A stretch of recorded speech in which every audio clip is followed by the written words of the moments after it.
আসসালামু আলাইকুম।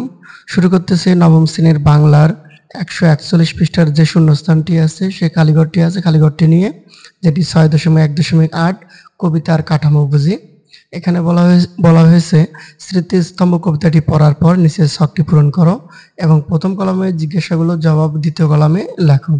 অর্থাৎ প্রথম কলামে আমাদের যে স্মৃতিস্তম্ভ কবিতাটি আছে, কবিতা পড়ে একটি করে অনুপ্রাসের উদাহরণ, উপমার উদাহরণ, লয়ের প্রকৃতি এবং ছন্দের ধরন লিখতে হবে এবং কেন সেটি অনুপ্রাস, কেন সেটি উপমা, কেন সেটি লয় এবং ধরন তা আমাদের লিখতে হবে।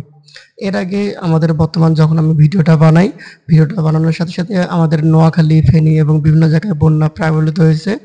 আমি চাই আপনারা সবাই তাদের জন্য দোয়া করবেন এবং এবার নমুনা সমাধান যদি আমরা দেখি, তো অনুপ্রাসের উদাহরণ হিসেবে আমি লিখে রেখেছি, ভেঙেছে ভাঙুক ভয় কি বন্ধু, এখানে ভ ধ্বনির পুনরাবৃত্তি ঘটেছে। অর্থাৎ এই যে এখানে এখানে ভ এবং এখানে ভ, যে ধ্বনিটা পুনরাবৃত্তি ঘটে সেটাকে আমরা বলি অনুপ্রাসের উদাহরণ।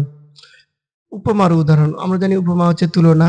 তো এখানে বলছে সূর্যের মতো জ্বলে শুধু এক শপথের ভাস্কর। এখানে শপথের আগুনকে প্রজ্বলিত সূর্যের সঙ্গে তুলনা করা হয়েছে।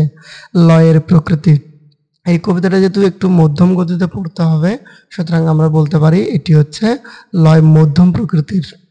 ছন্দের ধরন, তো যে কবিতাটা আছে স্মৃতিস্তম্ভ, এটি মাত্রাবৃত্ত ছন্দে লেখা। ধন্যবাদ সবাইকে। আমাদের চ্যানেলের ভিডিওগুলো ভালো লাগলে সবাই লাইক, কমেন্ট এবং শেয়ার করবে ভুলবেন না কিন্তু।